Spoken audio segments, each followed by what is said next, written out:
Hello everyone, कैसे हैं आप सब लोग। आप सभी का एक बार फिर से स्वागत करती हूँ आपके अपने यूट्यूब चैनल वंदना अकेडमी। दोस्तों, हम आप सबके लिए एक बहुत ही ज्यादा महत्वपूर्ण टॉपिक लेके आए हैं, जो कि हमारा वर्णमाला से रिलेटेड कुछ क्वेश्चन है, जिसमें 19 या 20 क्वेश्चन होंगे जो कि बहुत ही ज्यादा महत्वपूर्ण है। इसको आप लोग जरूर देखिएगा। अगर हमारा सब्जेक्ट हिंदी है तो ऐसे क्वेश्चन हमारे पेपर में पूछे ही जाते हैं। साथ ही साथ अगर हमारा कोई कंपटीशन लेवल का पेपर होता है, उसमें हिंदी आता है, तो भी 1 या 2 नंबर के ऐसे क्वेश्चन पूछे जाते हैं। तो आप लोग जरूर देखिएगा, बहुत ही ज्यादा इंपॉर्टेंट है। चलिए वीडियो को कंटिन्यू करते हैं। निम्नलिखित में से कंठ ध्वनियां कौन सी हैं? तो इसमें हमारा का वाला सही हो जाएगा। वे ध्वनियां जो उच्चारण में स्वतंत्रता के साथ निकट आ जाने से उनके बीच निकलती हवा से उसमें कंपन होता है, उसे क्या कहते हैं? उसे कहते हैं घोष ध्वनियां। क्या कहते हैं? उसे घोष ध्वनि कहते हैं। धा का उच्चारण स्थान क्या है? तो धा का हमारा उच्चारण स्थान हो जाएगा, कौन सा हो जाएगा? इसमें हमारा हो जाएगा दंत। ठीक है, ना ओष्ठ होगा, ना तालु होगा, ना कंठ होगा, सीधे क्या हो जाएगा? इसमें हो जाएगा दंत। अब हम लोग पढ़ेंगे चौथा क्वेश्चन। क्या है हमारा चौथा क्वेश्चन? है निम्नलिखित में से कौन से 2 वर्ण जो अयोग वाहक कहलाते हैं? तो कौन से कहलाते हैं?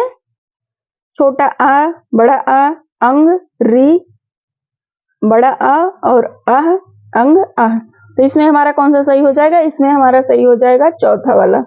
कौन सा सही हो जाएगा? इसमें हमारा चौथा वाला सही हो जाएगा। अंग और आह ये अयोग वाहक ध्वनि, इसको अनुनासिक ध्वनि भी कहते हैं। क्या कहते हैं? इसको अनुनासिक ध्वनि भी कहते हैं। ठीक है, अयोग वाहक ध्वनि, इसे अनुस्वार भी कहते हैं।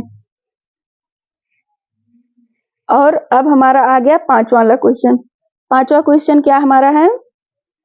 वाक्यों के प्रयुक्त शब्दों का व्यवहारिक और अनुशासित रूप कहलाता है। क्या कहलाता है?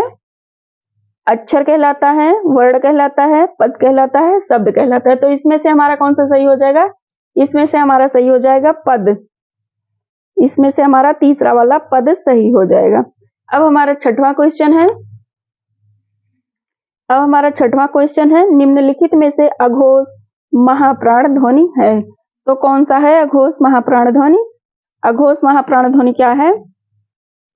खा है कि का है कि डा है कि घा है? तो इसमें से कौन सा सही हो जाएगा? इसमें से हमारा पहला वाला सही हो जाएगा, खा। कौन सा सही हो जाएगा? खा। अब हमारा सातवां वाला आ गया।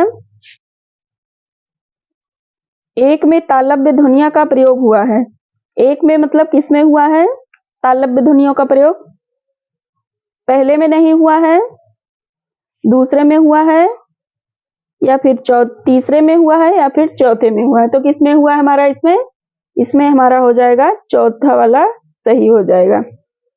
चा, छा, जा, झा ये हमारा तालव्य ध्वनियां हैं। कौन सी ध्वनि है? ये तालव्य ध्वनि है। आप देखेंगे हमारा 9वां क्वेश्चन आ गया, हाँ 7वां।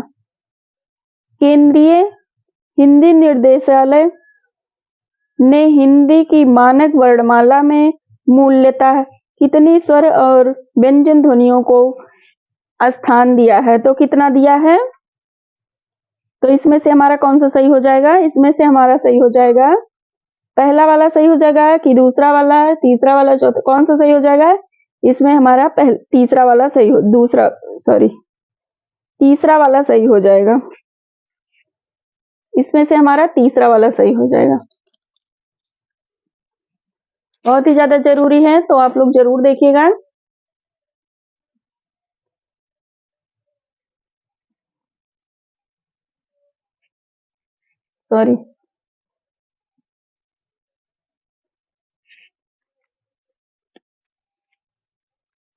अब हमारा 10वां क्वेश्चन आ गया। 10वां क्या है? निम्नलिखित शब्दों में से उस शब्द को चुनिए जिसमें उचित स्थान पर अनुस्वार का प्रयोग हुआ है। तो किसका हुआ है? उचित स्थान पर अनुस्वार का प्रयोग किसमें हुआ है? तो इसमें हमारा हो जाएगा तीसरा वाला संयुक्त। क्या हो जाएगा? संयुक्त सही हो जाएगा। इसमें से हमारा तीसरा वाला संयुक्त सही हो जाएगा। अब ग्राहमा देखेंगे, भाषा की सार्थक लघुत्तम इकाई किसे माना जाता है? तो किसे माना जाता है? इसमें हमारा शब्द सही हो जाएगा, चौथा वाला। कौन सा सही हो जाएगा? चौथा वाला इसमें से हमारा सही हो जाएगा। अब हमारा ब्राह्मण क्वेश्चन आ गया। हिंदी में मूर्धन्य ध्वनियां कौन सी हैं? हिंदी में मूर्धन्य ध्वनियां कौन सी हैं? इसमें नंबर हमने नहीं डाला है, भूल गए। तो इसमें मूर्धन्य ध्वनियां कौन सी हैं? तो मूर्धन्य ध्वनियां हमारी कौन सी हो जाएंगी? बी वाला सही हो जाएगा, दूसरा वाला टा, ठा, डा, ढा। ये क्या है हमारा? ये मूर्धन्य ध्वनियां हैं। अब हमारा 13वां क्वेश्चन आ गया। मात्रा स्वर को क्या कहते हैं? मात्रा स्वर को क्या कहते हैं? मात्रा स्वर को क्या कहते हैं? वर्ण कहते हैं, समरूप कहते हैं, या ग्रेफीय कहते हैं, रूप कहते हैं, शब्द कहते हैं। तो इसको क्या कहते हैं? इसमें हमारा दूसरा वाला सही हो जाएगा, समरूप। कौन सा सही हो जाएगा? दूसरा वाला सही हो जाएगा, समरूप। अब 14वां क्वेश्चन हमारा आ गया। 14वां क्या है? प्राचीन का विलोम क्या होता है? ये हमारा बहुत ही ज्यादा महत्वपूर्ण है। इसको, ये सारे प्रीवियस ईयर का क्वेश्चन है, तो ये हम देखें, बहुत सारे लोग इसको नहीं समझ पाते हैं। प्राचीन का क्या हो जाएगा? प्राचीन का हो जाएगा अर्वाचीन। इसमें हमारा चौथा वाला सही हो जाएगा। ये सारे प्रीवियस ईयर के क्वेश्चन है। कोई DSSB में आया हुआ है, तो कोई UPTGT में आया है, तो कोई UPPGT में आया है, तो कोई इंटीग्रेट में आया है, GIC प्रवक्ता वाले में भी आया। ये हमने सारा क्वेश्चन प्रीवियस ईयर से लिया हुआ है। ये बहुत ही ज्यादा महत्वपूर्ण है, आप लोग जरूर देखिएगा। और ये सारे महत्वपूर्ण क्वेश्चन है, पेपर में आया हुआ है। सारे प्रीवियस ईयर का क्वेश्चन हमने छांट छांट के आप लोगों के लिए लिया है। अब 15वां क्या है? निम्नलिखित में से एक कथन सही है। तो इसमें से कौन सा कथन सही है? सभी स्वर सघोष होते हैं, सभी स्वर अघोष होते हैं, सभी स्वर घोष और अघोष दोनों होते हैं, सभी स्वरों में घोष तत्व नहीं होते हैं, सॉरी घोष तत्व नहीं होते हैं। तो इसमें से कौन सा सही हो जाएगा? इसमें से हमारा पहला वाला सही हो जाएगा, सभी स्वर सघोष होते हैं, सभी स्वर सघोष होते हैं। अघोष और सघोष हमने पढ़ाया हुआ है, हिंदी व्याकरण, उसको आप लोग देख लीजिएगा, उससे बहुत ही ज्यादा मदद मिलेगी। अब आ गया हमारा 16वां क्वेश्चन। अधिक प्रयत्न से उच्चारित होने वाले शब्द को, वाले व्यंजन को क्या कहलाते हैं? तो क्या कहलाते हैं? अल्प प्राण व्यंजन कहलाते हैं, या फिर ये दूसरा वाला, या फिर ये तीसरा, या फिर चौथा। तो इसमें से हमारा कौन सा सही हो जाएगा? 16वें में, 16वें में हमारा सही हो जाएगा महाप्राण व्यंजन। कौन सा सही हो जाएगा? महाप्राण व्यंजन। ये बहुत ही ज्यादा इंपॉर्टेंट क्वेश्चन है, हमने आप लोगों के लिए छांट छांट के लाया हुआ है, तो आप लोग इसको जरूर करिएगा, क्योंकि ऐसे क्वेश्चन हमारे पेपर में पूछे जाते हैं, चाहे कोई कंपटीशन लेवल का पेपर हो या फिर हमारा सब्जेक्ट वाइज पेपर हो। तो इसको जरूर पढ़िएगा। अब हमारा 17वां आ गया। स्वरों का प्रकार नहीं होता है। स्वरों का प्रकार क्या नहीं होता है? क्या नहीं होता है? इसमें हमारा सही हो जाएगा चौथा वाला, स्पर्श। कौन सा सही हो जाएगा? इसमें हमारा चौथा वाला सही हो जाएगा, स्पर्श। का व्यंजन के विषय में कौन सा सही है? का व्यंजन के विषय में कौन सा सही है? का अल्प प्राण, अघोष, स्पर्शी व्यंजन, कंठ ध्वनिया। महाप्राण, घोष, स्पर्शी व्यंजन, कंठ ध्वनिया। अल्प प्राण, घोष, संघर्षी, तालव्य ध्वनिया।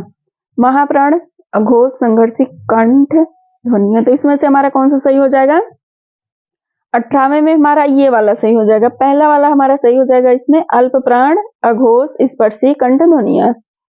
ध्वनिया या फिर ध्वनि कुछ भी कह सकते हैं, पर जैसे पेपर में आया था उसी हिसाब से हमने लिखा हुआ है। देवनागरी लिपि की पूर्ववर्ती लिपियों में एक नाम गलत है। तो कौन सा नाम गलत है? कौन सा नाम गलत हमारा है? ये इसमें हमारा खरोष्ठी वाली, ये ही गलत है।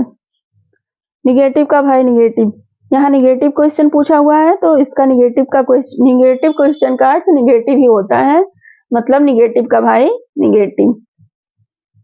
अब हमारा 20वां क्वेश्चन, 20वां और लास्ट हो गया। निम्नलिखित ध्वनियों में कौन सा सुमेलित नहीं है, सुमेलित है सॉरी, तो कौन सा इसमें हो जाएगा? इसमें हमारा हो जाएगा 20वें में हमारा कौन सा हो जाएगा? सा। 20वें में हमारा सी वाला सही हो जाएगा। तो आप लोगों को क्वेश्चन आंसर बहुत ही ज्यादा महत्वपूर्ण है, तो इसको आप लोग जरूर करिएगा। और वीडियो कैसी लगी कमेंट में जरूर बताइएगा। चैनल को सब्सक्राइब कीजिएगा, वीडियो को लाइक कीजिएगा। सारे प्रीवियस ईयर के क्वेश्चन है और सब पेपर में आए हुए हैं। कोई यूपीटीजीटी में पूछा गया है तो कोई पीजीटी में पूछा गया, कोई जीआईसी प्रवक्ता में भी ऐसे ही क्वेश्चन पूछे जाते हैं, और कोई कंपटीशन लेवल का पेपर होता है तो उसमें भी पूछे जाते हैं। तो आप लोगों के लिए बहुत ही ज्यादा महत्वपूर्ण है, ध्यान दीजिएगा।